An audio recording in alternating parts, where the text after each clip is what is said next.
Hello everybody, we're here at the Action Duchenne Conference 2017. I'm here with Mark and Abbi. Do you want to tell us a little bit about yourselves? Okay, well, we live in London and this is our 10th conference I think we've been to, and our son Thomas, who's nearly 13, was diagnosed when he was 2.5, I think, 2.5, and that followed really the sort of classic early symptoms and signs. We were referred to Great Ormond Street and That's Hammersmith. I was Hammersmith then, Yeah, sorry. Anyway, they did a blood test locally and they identified that they thought it was Duchenne. Really, probably for the first 6 months we kept it to ourselves or immediate family before we felt comfortable sort of telling people more widely. 10 years ago, obviously the internet was still quite established then, so we were able to find out quite a lot, and in fact that's how we found out about Action Duchenne, which is a thing called PPUK. And things have moved on quite a lot since then, both for us and for the wider Duchenne community. Yeah, and you guys have recently had a trip to the US. Do you want to tell us a bit about that? So Thomas takes Translana over here on the managed access agreement, and in the US it's not currently available unless the boys are on a clinical trial. So PTC Therapeutics are trying to get approval from the FDA, and they had an advisory committee meeting just outside Washington and asked us to come along and talk to the committee about how it's benefited Thomas. And the three of us came over, and Thomas spoke to the committee and presented a little video of himself playing football in the garden, and it was a pretty kind of intense meeting. It was a whole day, and it was one of the few occasions where people were laughing because when he scored a goal in the garden, he did his sort of goal celebration, and I think even members of the advisory committee chuckled. So, we were in America to testify along with other American families, and it's going to be quite a long process over there. It's different over there.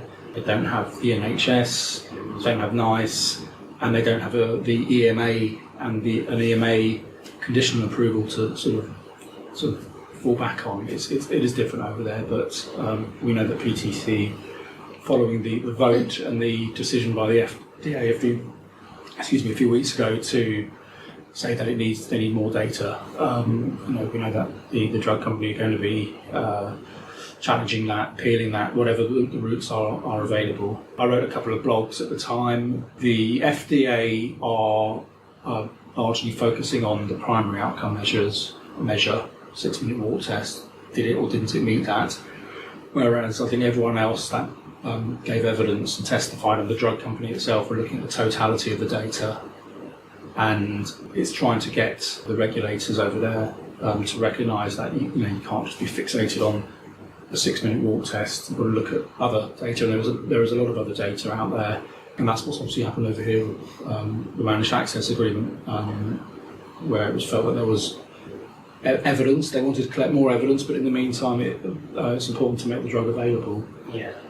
So we went over to America anyway, and it was an interesting experience. That's wonderful. And yeah, it is a strange kind of thing with Translana being available in the UK but not in the States, and Exon Disc being available in the States but not in the UK. We see these things there. I don't know, how have you found the managed access agreement in the UK, and how's that been beneficial for you guys?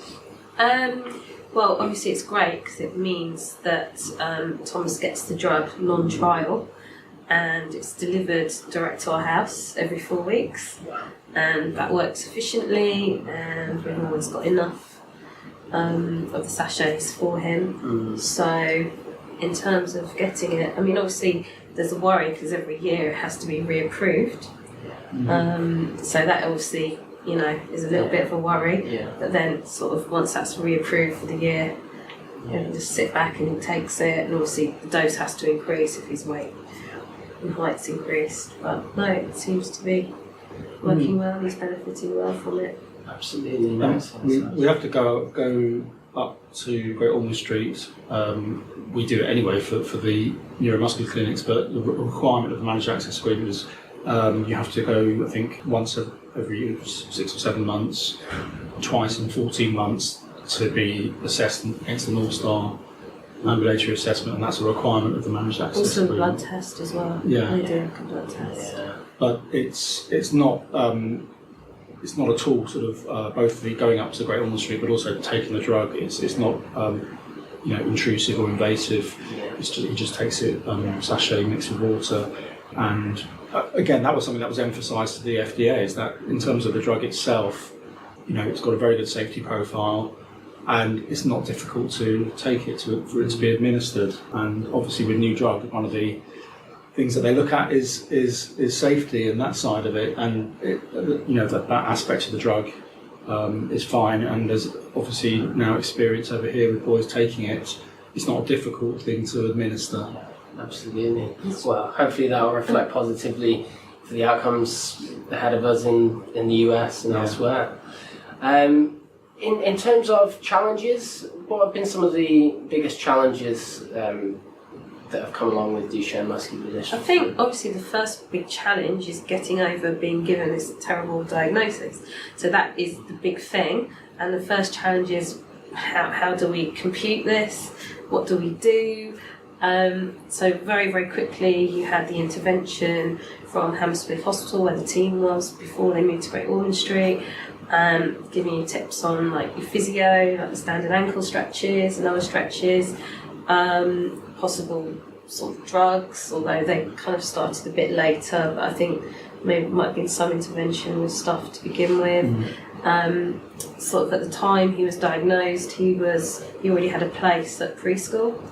So obviously we had to tell the preschool, we were a bit worried about that, but they were fine with it. He had to have like a key worker. So suddenly you had all these different areas, not just the consultants, and it kind of felt like a big lid had been dropped on our heads. And we just sort of needed time to kind of get used to it. And I think the biggest challenge at the beginning was thinking, how can we have a normal life in the realms of Duchenne? Can you go to a mainstream school? Can we go on holiday? Can we still work? How do we fit in all the exercises, all the medications and stuff? Slowly, you kind of realised that you could kind of have a normal life within the realms of Duchenne, and it all fits together. Like nursery was fine. We were lucky that his full statement came through, or virtually full statement came through. The week he started at primary school, they took him in quite easily because he had needs, like physical needs, which is quite high on the list. And he was the first Duchenne boy at that school, and basically it worked pretty well. He had the SEN department support and had an assistant the whole time. Also going into senior school a couple of years ago, his statement changed to the ECHP plan. And basically we were able to name the school that we wanted. So all in all, obviously there are challenges about thinking about the right school setting, obviously making sure that he's okay, making sure we attend our appointments, we read up on the internet, take advice. Mark's very good at doing that. Obviously getting him on a trial, that was a big thing. And just like his general well-being, and I think an important thing has been bringing him to the Duchenne conference since he was about 5 years old. I think one of the challenges, and this is for any parent in this position, is knowing how much to kind of expose your child to the Duchenne world and what it is. And different families do what they feel is right for them, and you kind of have to respect that. And some families will answer every question their child asks, and we generally try to do that in a sort of age-appropriate way. But that is a challenge, and what is your child thinking, and how do they deal with it? But I think what a lot of people say, and it's probably true, is that we're looking at it from an adult's perspective. Children look at things in a different way. Time scales are different for them as well, and the most important thing I think is to try and let your child have as normal and conventional time as possible. notwithstanding the limits of what they physically can do. One of the things we did pretty early on was move house because we were in a terraced house that couldn't be converted or adapted in any way, and we were able to find a bungalow in North London, which isn't that easy. And we did that quite early on because we just felt that was something that we wanted to get out of the way, because that is a massive headache. So that was a challenge. That was a practical challenge. Was actually finding a suitable house, and we had an occupational therapist coming around viewing properties with us. And in fact, where we are, about 12 months previous to that, I'd been to view a bungalow opposite, and it wasn't suitable at all. And then, she must have seen about 10, 15 properties with us, and then the one that we did pick in the end, she said it was really suitable. That was a challenge. Wow, gosh. And I guess it could link to that, but kind of what words of wisdom would you or could you give to other parents, other parents watching that are kind of maybe facing some of those challenges or not sure of what challenges they're facing now? What words of wisdom could you say? I think being prepared is good, because you don't want at the last minute, if you find that your child's struggling with stairs, to be in a situation where you're on 2 floors and it takes a while to get maybe a lift in or to convert a garage, because there's obviously different routes. I mean, we felt the bungalow route. Finding a bungalow that was already had nice wide spaces that will need minimal kind of adaptation when needed was better for us. But I think just for any family, yes, obviously it's a huge shock to be told that your child has, Duchenne, and that it's a life-limiting condition.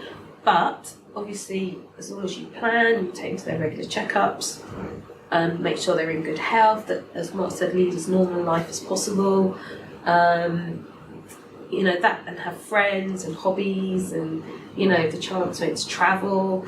I think just giving them that normal life within the realms of Duchenne, and just making sure they're happy within themselves, not just like the physical stuff, but the mental well-being. And obviously it's always going to be hard. Obviously, as you get to the next level, sort of for us, it's like him going into teenage years. That's a new set of challenges.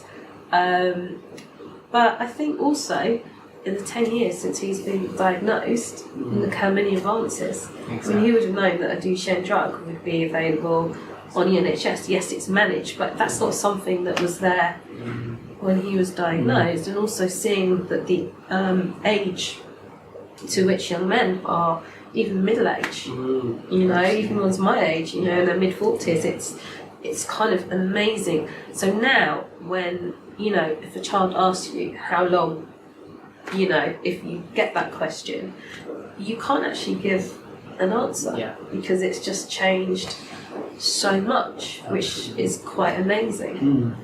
I think one of the things which is quite important is, although time is quite, it is very precious for Duchenne families, it's also, you've got to pace yourself a little bit in terms of how you deal with certain things, and there's a, tendency to want to do everything as soon as you're in a position to, in terms of any aspect of living with Duchenne or family living with Duchenne, particularly things like fundraising, which is really important, but not to burn yourself out. It's at times it's a marathon rather than a sprint, but at other times it is a sprint and you want to get things done, but is recognise you can't do everything straight away, because there's a whole Duchenne community. There's a whole community of families. There's a community there's the research community, and everyone needs to sort of work together on this. You can't do everything yourself, but you feel like you want to as soon as you're in a position to. But Action Duchenne's been like an amazing support. Mark went to the conference the year Thomas was diagnosed, which was incredible because we didn't really get the formal diagnosis until May, by November. And I know of other families that have come like 6 weeks after diagnosis. I didn't feel ready for it at that time, but certainly the following year I was ready, and it's amazing, 10 years on, we're coming to the conference, we've made so many friends and get to know other people, and Thomas has been coming since he was about 5 to the conference, and I think that's really important that he does come.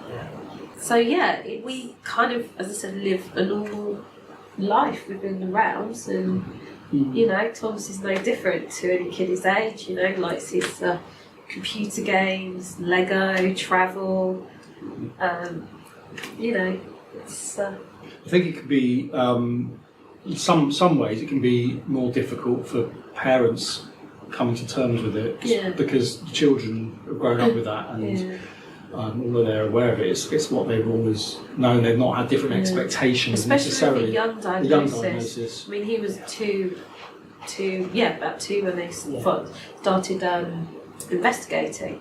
So from that age, I mean, some kids unfortunately are not diagnosed until like 4 or 5. So thankfully for Thomas's mindset, it's something that he's always been aware of, and he's fantastic in hospital. Blood tests, vaccinations. He's really, really good. Yeah, that's wonderful. Mark, Abby, thank you so much. Thank you. Thank you.